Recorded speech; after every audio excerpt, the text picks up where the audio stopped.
Amigos, ¿qué tal? Con muchísimo gusto los saludo. Esto es Triángulo de Letras y continuamos transmitiendo aquí desde la Feria Internacional del Libro, la 27ª edición, desde la ciudad de Guadalajara. Igualmente, como todos los capítulos que hemos grabado durante estos días, me da enorme gusto recibir a los autores invitados. En esta ocasión, en primerísimo lugar, debo saludar con enorme agrado, con muchísimo placer, a quien es ni más ni menos que uno de los emblemas de la televisión cultural mexicana, al maestro José Gordon. Pepe, muchísimas gracias. Gracias a ti, Eduardo. Muchísimas Encantado gracias. de estar con ustedes, además, Mario y Alberto.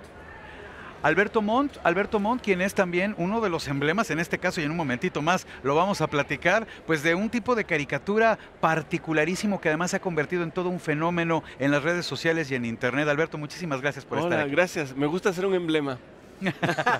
Es lindo, ¿verdad? Estoy feliz, soy un emblema. Me parece muy bien. Bueno, y entonces, ¿cómo no presentar también a nuestro siguiente invitado? Y no en último lugar en lo absoluto, sino aquí presente también con nosotros, con la misma impronta de elegancia, creatividad, inteligencia, Mario Velatín, un emblema de la literatura mexicana, peruana. Mario, muchísimas gracias. Gracias, hola, ¿qué tal? ¿Cómo estás, Eduardo? Sí, yo sí soy un emblema, sí. Es verdad. Maravilloso.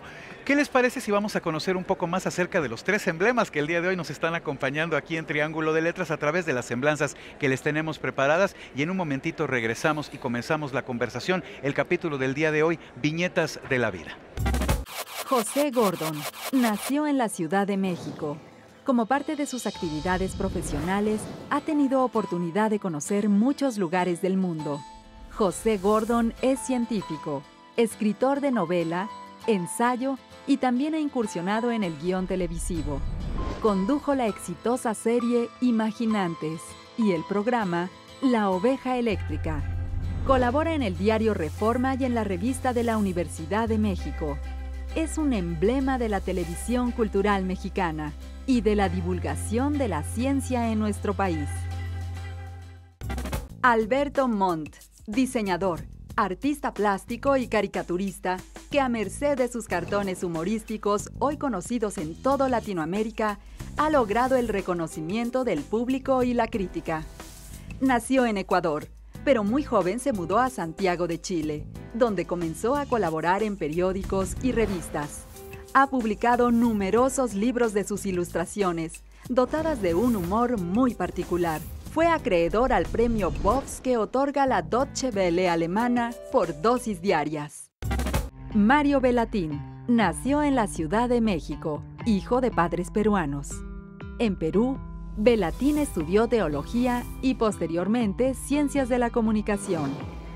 Escribió su primera novela, inédita, a los 10 años. A la fecha ha firmado prácticamente una treintena de textos y se ha hecho merecedor de los premios Javier Villaurrutia y el Mazatlán de Literatura. Ha sido además finalista del Premio Médicis y depositario de la beca Guggenheim. De estructura especialísima y fragmentada, El hombre dinero es su trabajo más reciente. Y estamos aquí de regreso. ¿Y qué les parece si vamos conociendo un poco más acerca de la obra que el día de hoy nos presenta aquí el maestro José Gordon, La Oveja Eléctrica y la Memoria del Universo? El domingo en La Lagunilla, ¿qué te dije? Aquí encuentras desde un astrolabio de Cristóbal Colón hasta un GPS de segunda mano, mija. ¡Hay tesoros por doquier! No te quedes atrás, sigamos buscando. ¡Mira! Ahí hay una pintura de Diego Rivera de segunda mano. Es una copia. ¿La oveja eléctrica? Todos esos momentos, como lágrimas en la lluvia, se perderán en el tiempo. ¿Cómo le hizo? Le voy a preguntar a la Morsa. Él es el único que me puede explicar. No te me pierdas, qué susto me diste. ¿Qué es eso? Es mi oveja eléctrica! ¡La encontré! Es un bonito adorno. Apúrate. Cielos, está chispeando. Ya nos tenemos que ir. ¡Ay, no! ¿Y mi oveja eléctrica? Ya estamos aquí de regreso. Pepe, ¿de qué manera se establece una carrera dilatada, respetable, traducida a el evento literario? ¿Cómo es que llegas a la oveja eléctrica, por favor? Coméntanos. Bueno, a la oveja eléctrica a través precisamente de un programa de televisión Bien. en Canal 22 que se llama La Oveja Eléctrica. Es una revista de ciencia y pensamiento en donde estamos tratando de comunicar la aventura de la ciencia, pero desde la calidad narrativa que tiene precisamente la ciencia. La ciencia es una narración del mundo, es una forma de contarnos la vida, lo que ocurre, y lo interesante es que hay algunas historias y relatos que nos da la ciencia moderna que prácticamente tienen el carácter de una fábula. Por ejemplo, me acuerdo que el premio Nobel en física, George Smoot, en alguna ocasión me comentaba cómo cuando estamos viendo el cielo estamos viendo el pasado. Estamos viendo al Estas sol. luces lejanas, por supuesto, nada que más el surgieron sol, hace millones de años. ya pasó hace 8 minutos. 8 minutos, claro. La luz del sol. Bien. Y vemos las estrellas y estamos viendo realmente algo que pasó hace mucho tiempo. Cuando ya no las vemos, las escuchamos y a través de radiotelescopios. Y así hemos llegado a aparatos muy sofisticados que nos proponen la posibilidad de escuchar el origen que se plantea en esto que se llama el Big Bang, y que Jorge Hernández Campos, el poeta mexicano, de una manera muy hermosa y con humor, llamaba el Gran Pum. Ese momento que ocurrió hace 13.800 millones de años, y como dice el físico Leon Lederman, un jueves por la tarde, en ese momento se ubica precisamente nuestro origen. Pero lo más interesante que me dice George Smoot es que a veces en las noches, cuando estamos escuchando la radio y ya no hay transmisiones, y tenemos esa especie de neblina acústica en la que estamos oyendo ruiditos aquí y allá, me dice, algunos de esos ruidos son causados por la interferencia electromagnética de un refrigerador, pero aquí y allá son sonidos que vienen del Big Bang y que los estás escuchando en ese instante. Esto es prácticamente como la serpiente que se muerde la cola. Tiene una calidad de fábula literaria que me parece magnífica. Sí, maravillosa, apasionante. Y entonces, de esta manera, me di cuenta de que podíamos armar una historia en el formato de historieta en donde pudiéramos aprovechar precisamente esa calidad literaria que ya está presente en la ciencia y llevarlo a una aventura de descubrir una ovejita eléctrica que tiene toda la memoria del universo, que es una especie de Borges, pero encerradito en una oveja eléctrica, ¿no? Me encanta, Pepe, porque además el lugar en el que encuentran, bueno, el niño, el personaje protagonista a esta oveja eléctrica, es ni más ni menos que en el mercado de la Lagunilla. Sí, porque lo que quería precisamente es que en los escenarios cotidianos que tenemos, encontrar niños inteligentes que se lanzan a una aventura para descubrir precisamente ese sueño de la ciencia que se llama tecnología, pero que también está íntimamente ligado con la literatura. Philip K. Dick, por supuesto, es el autor del libro Sueñan los androides con ovejas eléctricas, y el título de este relato precisamente tiene su tradición en Philip K. Dick y en esa necesidad de aventurarnos a la ciencia desde esta perspectiva que te abre a la memoria y que te abre a la literatura y que te abre a una aventura cotidiana de unos niños que están buscando conocimiento. No me deja de resultar interesante, apasionante, como de la gesta que de alguna manera dio creación a Blade Runner, que es una de las grandes obras cinematográficas de todos los tiempos, también aparezca un programa de televisión, ya lo digo con todo respeto, emblemático, importantísimo para la difusión de la ciencia en nuestro país, y ahora transformado también en un libro de muy disfrutable lectura. Alberto, en el caso tuyo, ¿cómo es que incorporas estamos hablando de viñetas de la vida, ¿de dónde viene la idea de las caricaturas y además esta firma, esta marca tan particular tuya, espiritual, filosófica y muy bien humorada? Es un poco extenso, pero yo creo que la forma que tienes de enfrentarte al mundo, que es un poco lo que decía Pepe, de los niños contarles una historia, una narración de cómo funciona el universo. En mi caso, esa narración de la construcción social y el funcionamiento del mundo partió por lecturas muy críticas, que en mi caso fueron Mafalda. que Claro, de verdad, claro. que en un principio yo creo que mi viejo los veía y veía niños y decía, esto es para niños. No se dio cuenta que estaba formando un monstruo con un poco de criterio, porque en el fondo es volver a esto, ¿no? Es volver a creer que el niño, a dejar de subestimar a los niños. Creo que en la literatura se los subestima mucho. Y en mi caso, tal vez por error, me pasaron literatura muy subversiva, que terminó forjando una manera de pensar y de ver el mundo, que eventualmente se manifestó en mi manera de comportarme socialmente. Como el dibujo siempre estuvo presente en mí, fue como una extensión de mis comentarios, digamos. Cuando comencé a hacer el blog, porque estas son viñetas que aparecen en un blog, donde las subo periódicamente, era simplemente el espacio de reflexión que tenía yo a través de esta herramienta que para mí era el dibujo. Una herramienta de comunicación que era otra, aparte del lenguaje verbal, de la literatura, era el dibujo.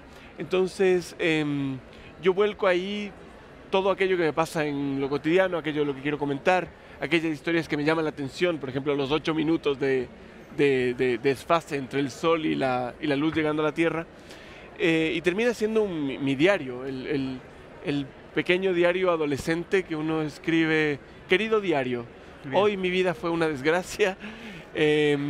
Es un Y poco así sigue. eso. Y Gracias, así sigue. querido diario. Gracias, querido diario. Ojalá mañana esté aquí para comentarte algo nuevamente. Pero es eso un poco, es encontrarme con el niño que se emocionaba con la idea del polvo espacial y que vio Carl Sagan y que ahora termina dibujando monitos. Esto me gusta y lo celebro porque hay de alguna manera una relación. En el caso tuyo, Mario, ¿cómo fue el acercamiento a la literatura? Y particularmente tú, y esto es importante señalarlo, que eres uno de los escritores que cultiva una estructura narrativa muy particular, de una firma muy especial que es propiamente la tuya, Mario. Cuéntanos, por favor.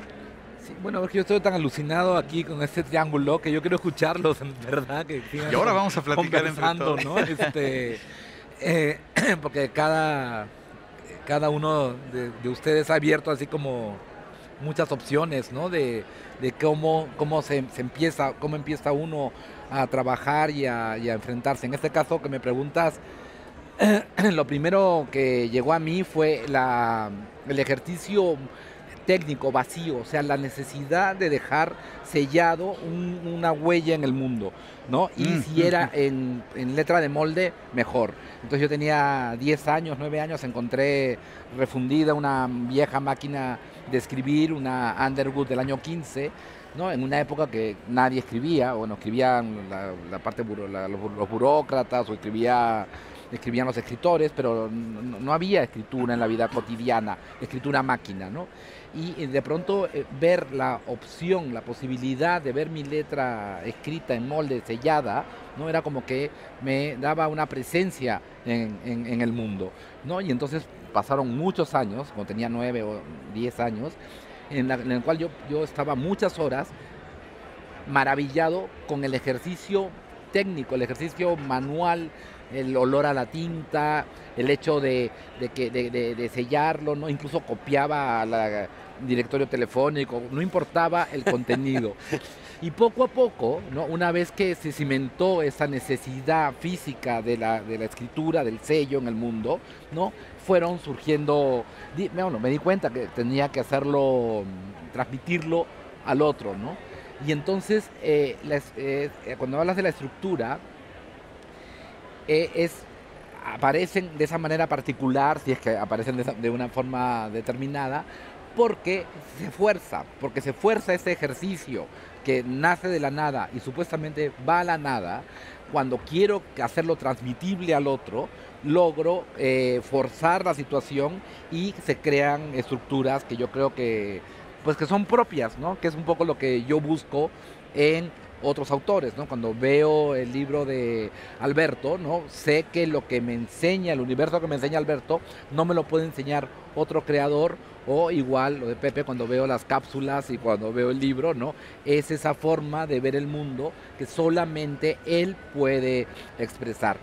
Y curiosamente, socialmente, la tendencia es al revés, es algo terrible, ¿no? Yo hasta hace poco tuve la Escuela Dinámica de Escritores y las personas, soy jurado de concursos, etcétera, y me doy cuenta que la tendencia es al revés, hacia la estandarización, porque tenemos cuando lo que se debería de promover sería la singularidad, ¿no? La personalidad de cada uno de nosotros. Hemos sido educados desde el kindergarten de nuestra casa, es aprender y aplicar, ¿no? Y entonces mientras mejor aplicas es mejor. En cambio es muy raro el hecho de poder tú crear tu universo propio. Pues es cuestión de ver lo que pasa en el kindergarten a nivel creatividad.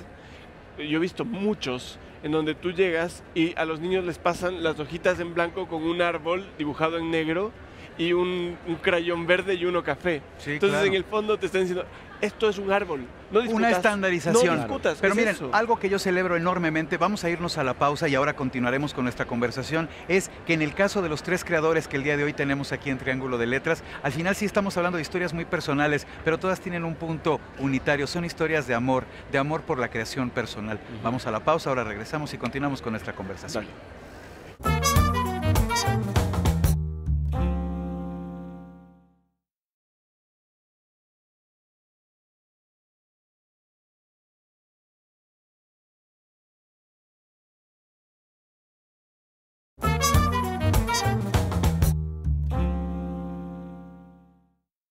El acto que el padre Felipe cometió para desatar la furia de nuestro compañero pupilo fue romper delante suyo las hojas donde había escrito el castigo que el mismo padre Felipe le impuso la semana anterior. El padre Felipe había obligado a nuestro compañero a escribir 10,000 veces una frase complicada.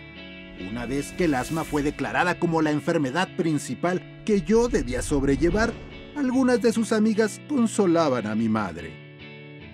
Le informaban que el mal desaparecería una vez que mi cuerpo alcanzara el desarrollo. Mientras tanto, daban consejos una y otra vez sobre cómo lograr que aquel tiempo llegara de la mejor manera posible. El padre Felipe rompió las hojas, las tiró a la basura y obligó al compañero pupilo a escribir otra vez las oraciones.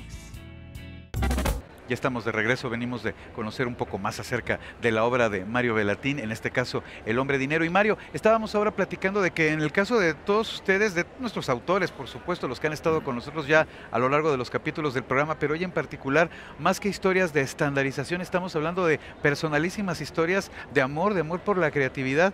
Abundemos un poco más acerca de ello. Tú estabas platicando acerca de esto que te tenía absorto, ¿no? Escuchar a Pepe y la manera en que él llegó a lo suyo, escuchar, por supuesto, a Alberto. Dinos, mi querido Mario. Es que quiero escuchar las estrellas, ¿no? Quiero saber si hay un aparato, ¿no hay un aparato para escuchar estrellas? Se oye, ¿no? Incluso el sol creo que emite un sonido, ¿no? Sí, hay exploradores de radiación de fondo cósmico, así se les llaman.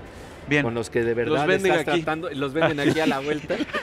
Están aquí en el stand a 2 pasillos. Para oír estrellas. Para oír estrellas. Bueno, hay música de las estrellas. De verdad se han registrado estos sonidos de las estrellas y hay algunos autores que se han puesto precisamente junto con algunos grandes científicos a realizar música con eso. Y eso de nuevo lo que pasa es que te lleva al asombro, que yo creo que también eso es parte de lo que se mueve en una pasión literaria, en la búsqueda del asombro. Compartirlo, sellarlo y al sellarlo también abrirlo, porque sellarlo no quiere decir que se quede completamente cerrado, reservado, sino que realmente se abre luego a diversas interpretaciones. Señalarlo. Es que es ir armando un álbum de fotos para la libre interpretación de quien lo reciba. Exacto. Y eso está buenísimo, porque es el verdadero compartir, el generar memoria, y memoria individual y memoria común. Lo alucinante de lo que hace la gente que tiene alguna relación con la creatividad, a mi juicio, es que entrega una parte del mensaje y el resto lo va llenando el público, el que lo lee. Si no, no tiene sentido. Y yo creo que en gran medida eso es parte del círculo virtuoso que establece el evento literario. De alguna manera ustedes crean algo, pero eso que crean es como un círculo incompleto que solo será trazado en su totalidad hasta que el lector lo reciba y cree su propia interpretación, ¿no? Pero eso no lo hacen todos los autores y eso es terrible. Bien, y sobre todo en Latinoamérica se abusó muchísimo de que yo soy dueño de mi libro, yo soy dueño de mi obra y el lector es alguien arrinconado que tenía que aceptarlo o no. Y la única interpretación válida era la del autor. Y precisamente yo creo que la búsqueda es dejar abierto y que sea una plataforma para que cada quien construya lo que deba construir a partir de lo que tú propones, ¿no? Por supuesto. Y eso plantea una posibilidad crítica también, que es muy interesante. Me llama la atención lo que planteaba Alberto desde un principio, de cómo precisamente a través de momentos de la cultura popular pueden crearse narrativas que tienen carácter literario con inteligencia y con capacidad crítica, en donde a veces uno pensaba, no, es que aquí no las voy a encontrar, porque por ejemplo la historieta es estigmatizada como Sí, claro, algo y que no subvalorada. tiene como algo Bien. menor. Pero creo que lo interesante es que encontrar y descubrir esa capacidad crítica. A mí nunca se me olvida cómo Cortázar, Julio Cortázar, precisamente retoma la historieta de Fantomas Sí. para plantear una lucha Bien. contra las multinacionales, en fin, ver que había otros vehículos para expresar este debate y esta crítica, y que eso puede aparecer desde una edad muy temprana, desmitificando lo que es el niño. Yo me acuerdo de algo que a mí me Absolutamente. queda para siempre grabado en torno a lo que ocurrió con un niño que estaban obligando a sentarse. Y le decían, te sientas, y el niño decía, no me siento. Tenía unos 4 o 5 años. Y le volvían a decir, pero te vuelves a sentar. Y el niño decía, no me siento. Y al final el niño queda sentado, pero entonces levanta su manita y dice, nada más quiero decir que por dentro sigo de pie. Increíble. Bueno, imagina, qué verdadera actitud genuinamente subversiva e individual. Yo estaba pensando, en el caso de todos ustedes, creo que eso es algo de lo que siempre tratan de privilegiar. No quizás la subversión en el sentido más primitivo o más plano del término, sino de lo que tiene que ver con la creatividad particular, la creatividad propia, ¿no? Y Ve a defenderla Mario, como ve tal. Mario Bien. lo que se atreve a hacer, de verdad, porque realmente hay historias, relatos, conjunciones que tú dices, qué maravilla que alguien se atreva a ir hasta allí. Pero no puede haber una intención previa, ¿no? Porque si Exacto. no te conviertes, Claro. caes en el otro extremo, ¿no? Entonces, Bien, claro, estandarizas, eso es muy entonces, cierto. Yo quiero ser el vanguardista No, y no, entonces no, te no. empiezas a Oigan, inventar Pero se siente, formas. ¿ah? Cuando Entonces Sí, no hay esa sí. búsqueda, ¿no? Sino que Yo aparece. creo Pero que usted- el prefabricado en la sí. creación se huele a kilómetros. Exacto. Es muy fácil reconocer algo que viene como un Lego y que te lo arman como una... Claro, y que es simple y en ese sentido planuche, ¿no? Vamos a Sí, decirlo de esa manera. Pero discúlpame. Sí, nada más para apuntar, es que cuando está presente eso que no es prefabricado, yo siento una sonrisa detrás de la escritura. Y en el caso de Mario, de veras lo veo riéndose. Mencionaba yo ahora de Alberto, ¿no? Que se ha convertido en este fenómeno de internet que mucha gente postea sus caricaturas y miren, para no hablar demasiado de ello y que sea la gente la que también al mirarlas lo recuerde, vamos a una semblanza, al fragmento que tiene que ver con En dosis diarias de Alberto Montt y en un momentito regresamos. Continuamos con nuestra conversación que, caray, qué sabrosa se ha puesto. Qué bueno tener los dibujos de Alberto Monti en un libro. Lo del blog está bien. Prefiero tener sus páginas en mi biblioteca. Me parece que va a quedar bien entre mis libros de Edward Gorey y Gary Larson. Montt entiende que el humor necesita de la sorpresa y sus ideas suelen tomarte desprevenido. El dibujo es un signo de interrogación. Hermoso. Y el texto que lo acompaña es el gatillo de la carcajada. Es que a sus ideas nunca las ves venir. Y la reacción suele originarse en las tripas. Esas carcajadas que arrancan en la panza. Ya estamos de regreso y algo que de verdad me tiene muy entretenido y muy feliz es escuchar la manera en que nos hemos emparentado, ¿no? En nuestra conversación. Mencionabas, Pepe, que tú sientes como la sonrisa, ¿no? A través de Sí, la sonrisa del autor en el caso de Mario Bellatín. Y de hecho, te pediría que nos hablaras un poquito de eso, de esa sonrisa, de eso Por favor, que Mario. ocurre cuando te atoras dentro de una trama.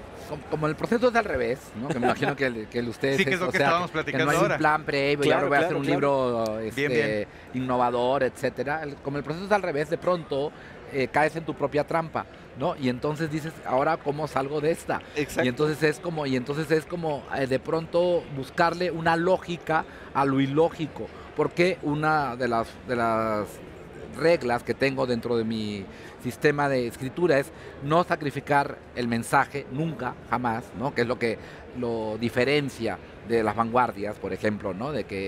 Sino que siempre la vía una vez tiene que ser perfecto y que esté hecho para que pueda ser entendido por, pues, desde un niño, pero no como un niño como algo menor, sino desde la lógica del niño, que es una lógica fabulosa, porque justamente a partir de esa lógica logras entender de una manera más clara lo verosímil, que es lo que tienes tú que crear dentro de la ficción, ¿no? Me encanta la frase, entender lo verosímil, ¿no?